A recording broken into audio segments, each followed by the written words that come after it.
Dando continuidade à nossa aula sobre estabilidade de taludes, vamos voltar um pouquinho para relembrar um aspecto relacionado com problemas estaticamente determinados, para que a gente possa passar para os problemas estaticamente indeterminados, que são os métodos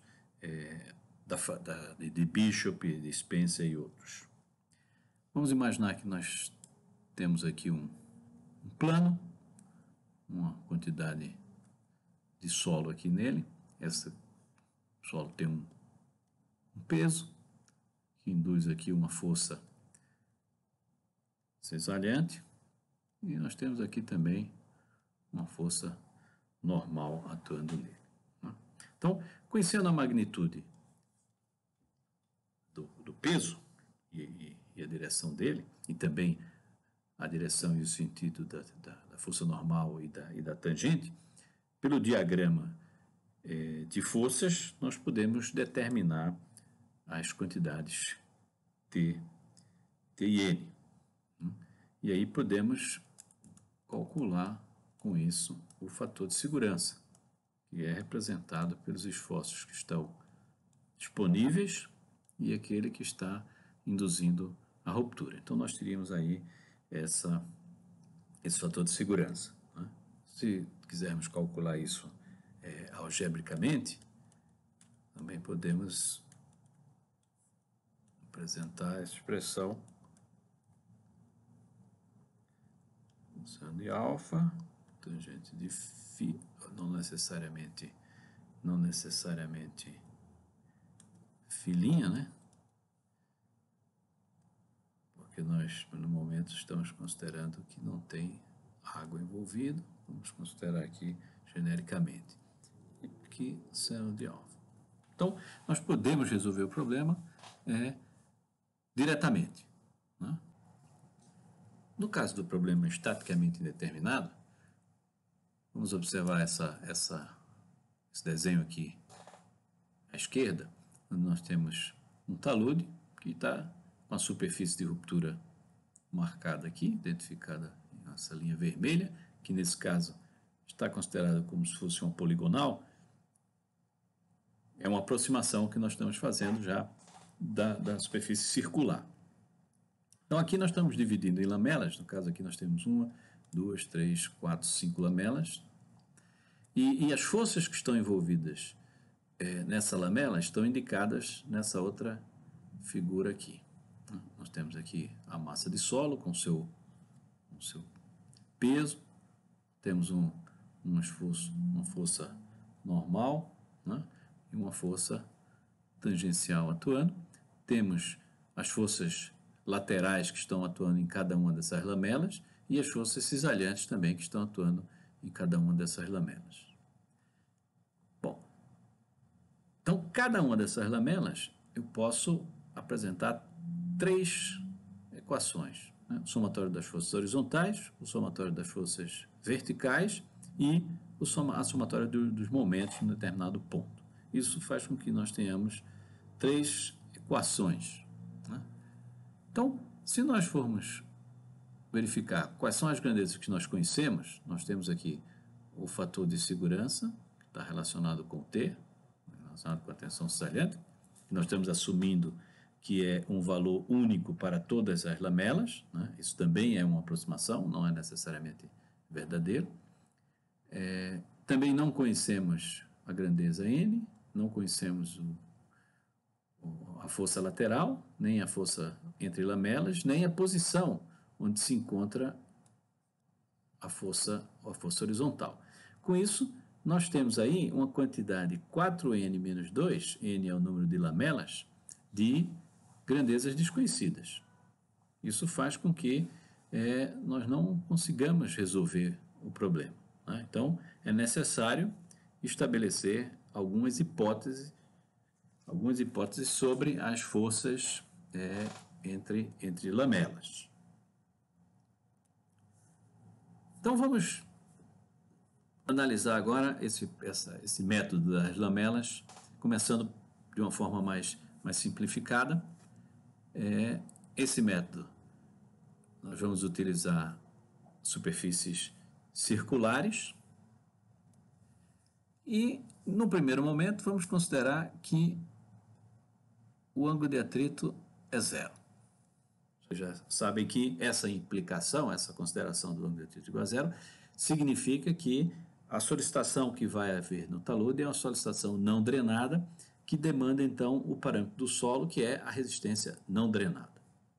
Se nós, então, fizermos os momentos atuantes nessas lamelas, o somatório dos momentos atuantes nessas lamelas, né? Está representado aqui por essa equação. E os momentos resistentes ao longo dessa superfície, observe que esse valor é constante e, portanto, não varia com a tensão normal, né? Por isso que nós temos, então, o ângulo de atrito igual a zero. Então, nós temos aqui o momento resistente calculado para essa geometria. Isso faz com que nós nós podemos chegar no fator de segurança dado por essa expressão aqui, onde nós temos o somatório da resistência não drenada. Então, aqui nós temos a resistência não drenada, que pode variar entre lamelas, né? Ela não necessariamente é a mesma, mas também nós temos aqui uma solução fechada, né? Por quê? Porque as hipóteses de forças laterais desapareceram do problema indeterminado, né? Então, quando nós consideramos o φ igual a zero, o método sueco, que nós já tínhamos visto anteriormente, ele fornece o mesmo coeficiente de segurança do método das lamelas, né? Então, veja que nenhuma hipótese sobre forças entre lamelas é necessária, já que a resistência não varia com a tensão normal. Então, esse é um caso de método de lamelas simplificado, que nós resolvemos diretamente. Vejamos agora a situação em que nós temos o ângulo de atrito diferente de zero e a envoltória de resistência dada por essa expressão, onde nós temos os dois parâmetros, a coesão e o ângulo de atrito. O fator de segurança é dado por essa expressão aqui, né?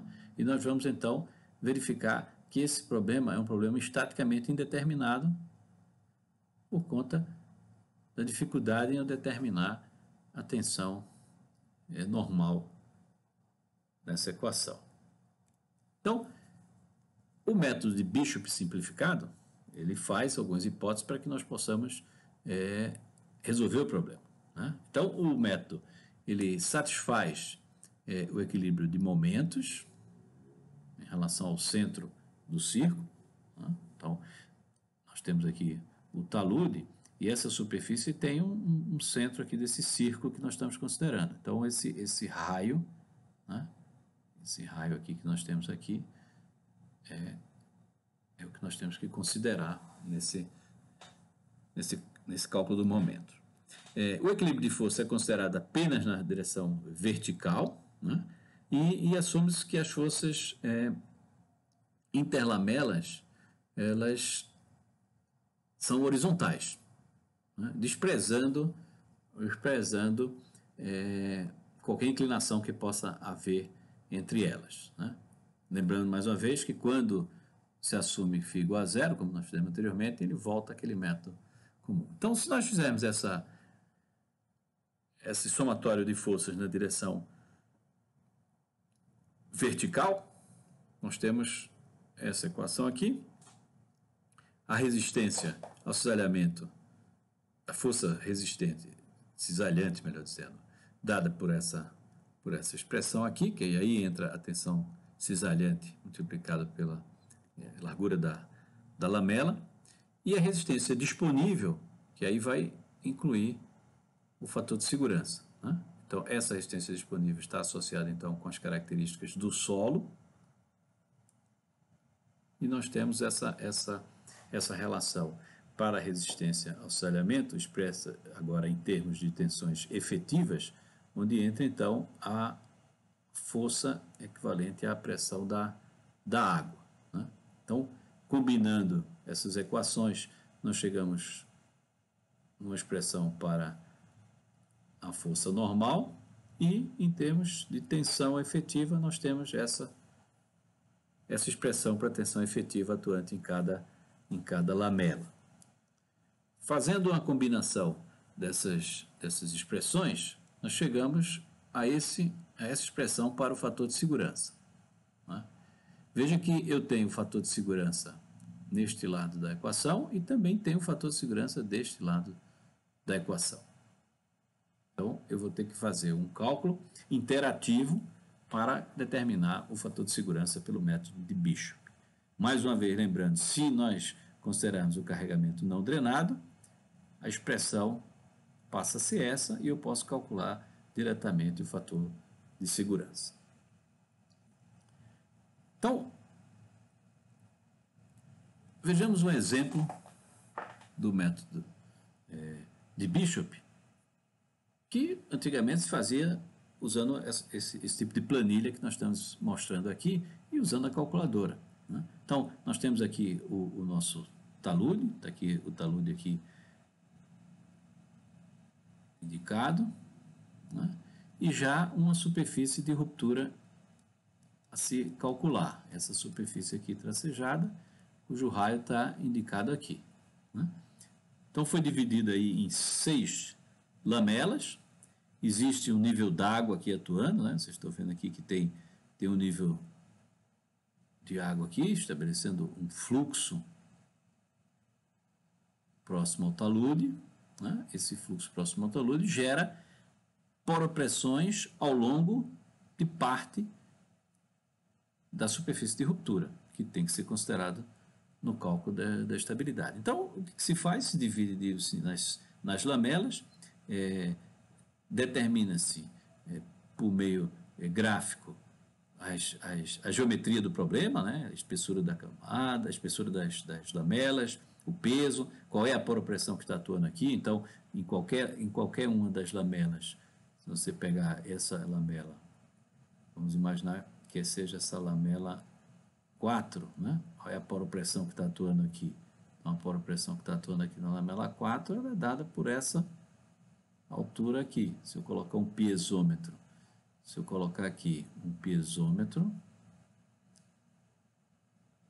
esse piezômetro ele vai marcar essa altura piezométrica e, portanto, o equivalente à poropressão quando se multiplica a altura piezométrica pelo peso específico da água. Então, isso vai aqui para cada uma das lamelas, calcula-se, então, a componente normal aqui na coluna 4 e assim por diante vai se preenchendo. Num determinado momento, você admite um fator de segurança e verifica qual foi o resultado final, se ele foi igual. Se ele não for igual, você pega aquele valor que a expressão forneceu, lança novamente na equação e obtém o fator final. Ele normalmente converge muito rapidamente. Né? Então, esse método é um método bastante simples, pode-se fazer utilizando-se uma calculadora. Hoje em dia, obviamente, se usa, a maioria dos casos já se usa os softwares para essas situações, porque são mais flexíveis e faz a busca da superfície crítica. Então, você imagina que essa superfície que nós fizemos aqui é uma superfície que forneceu um fator de segurança de 1,85.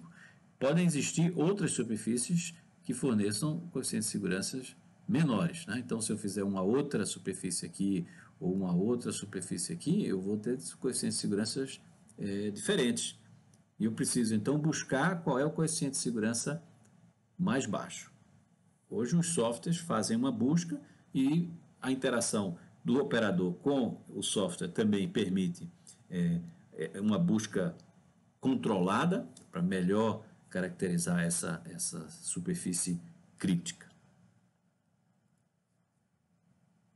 Vejamos, então, um exemplo usando um software. Né? Então, nós temos esse talude aqui, né? com essa inclinação, cujos parâmetros de resistência estão apresentados aqui. Então, a envoltória de resistência está aqui. Eu tenho aqui a coesão efetiva e o ângulo de atrito efetivo. Né? Então, é um solo nessa situação. E a pergunta é qual é o nível freático que leva a um fator de segurança igual a 1. Então, se o nível d'água estiver aqui, ou se ele começar a subir, né, qual é o nível d'água que leva esse talude à ruptura, com coeficiente de segurança igual a 1. Então, nós já fizemos aqui a análise pelo computador, vamos analisar as respostas que nós obtivemos. Então, a primeira coisa que nós fizemos foi fazer uma análise, discretizar a malha para poder fazer uma análise de fluxo, estabelecendo aqui diversos níveis freáticos e determinamos o coeficiente de segurança na condição sem água. Então, na condição sem água, o software definiu aqui um coeficiente de segurança de 1,3. Não há poropressão aqui. Então, veja que já foi subdividido em todas essas lamelas e essa é a superfície crítica. Com a freática, né? Qual foi a freática que levou a um coeficiente de segurança 1 ou próximo de 1? Então, nós não chegamos nem no 1, mas fomos elevando aqui o nível da água, né? De modo que o coeficiente de segurança foi baixando. E aqui nós temos um coeficiente de segurança de 1,1. A freática já está saindo no talude. Então, veja, buscar o coeficiente de segurança 1 nem sempre é a situação que deve se analisar. Ele já é inviável com o fator de segurança 1,1, né? Por quê? Porque a freática já está saindo no talude. Então, essa freática sair no talude já é um indício de que isso aqui vai começar a erodir e que eu posso ter aqui um problema de erosão grave que vai levar o talude à ruptura, mesmo que esse coeficiente de segurança nessa análise deu acima de 1. Né? Ele não significa que aquilo é uma situação segura. Então, é mais uma observação que você deve ter em mente. Nessa última imagem aqui da direita inferior, foi introduzido aqui, nesse ponto aqui do talude, um dreno. Né? Ele foi simplificado aqui por alguns pontos, porque foi usado aqui o software na versão estudante, que tem algumas limitações. Então, foi simulado como se tivesse aqui um dreno. Com isso, a freática é captada por esse dreno e sai aqui controlada, de forma controlada, no sistema de drenagem. Isso aumentou o coeficiente de segurança, trouxe de volta o coeficiente de segurança para o valor da condição seca. Né? Então, outras superfícies de ruptura, mesmo que tentando envolver a água, não tem uma distribuição de tensões suficiente para levar a um coeficiente de segurança menor. Aqui nós temos alguns parâmetros. É importante a gente ter uma noção dos valores de parâmetros envolvidos com a análise de estabilidade. Então, nessa tabela aqui da esquerda, apresentada pelo Terzaghi e Peck em 67, para diversos tipos de solo. Um silt não plástico, né, uma areia fina a média, areia bem graduada, areia e pedregulho. Então, em diversos estados, no estado fofo, no estado médio e no estado denso. Então, aqui, no estado fofo, 26, no estado médio passa para o 28, no denso passa para 30, né? Diversas ordens de grandeza aí para os parâmetros de ângulo de atrito.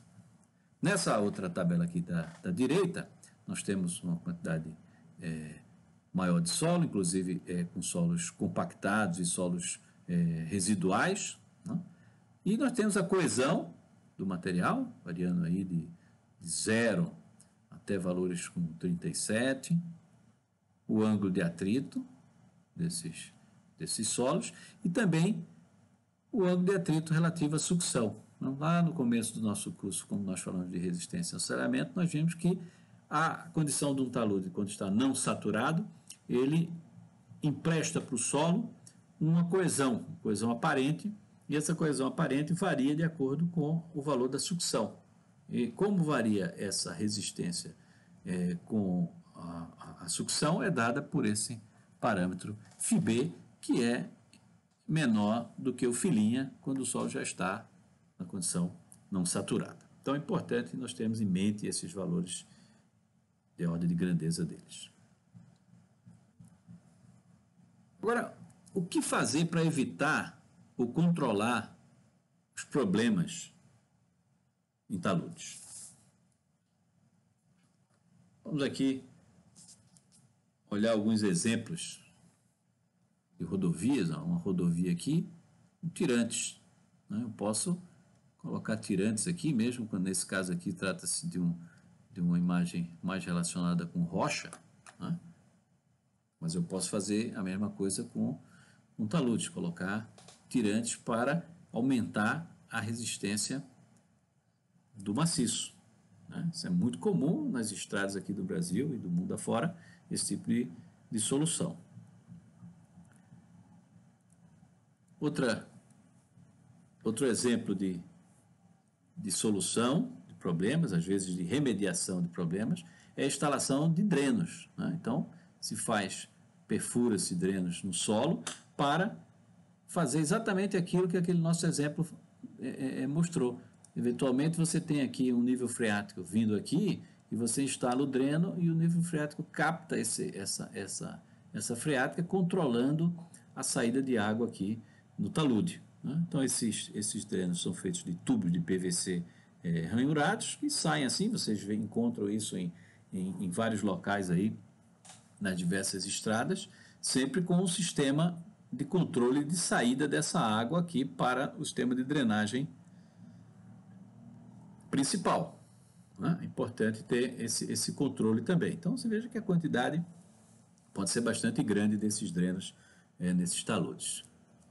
Outra solução são grampos, né? Não chegam a ser tirantes, porque não são pré-tracionados, né? Então, eles só são grampos que emprestam ao solo também resistência. Então, você coloca os grampos, depois você coloca uma malha aqui de aço e jateia concreto para proteger esse talude. Pode ser uma solução definitiva ou uma solução temporária. Então, melhora a resistência do talude aqui, né? Se você ele intercepta esses grampos, emprestando uma resistência maior ao maciço. Exemplo de sistema de drenagem.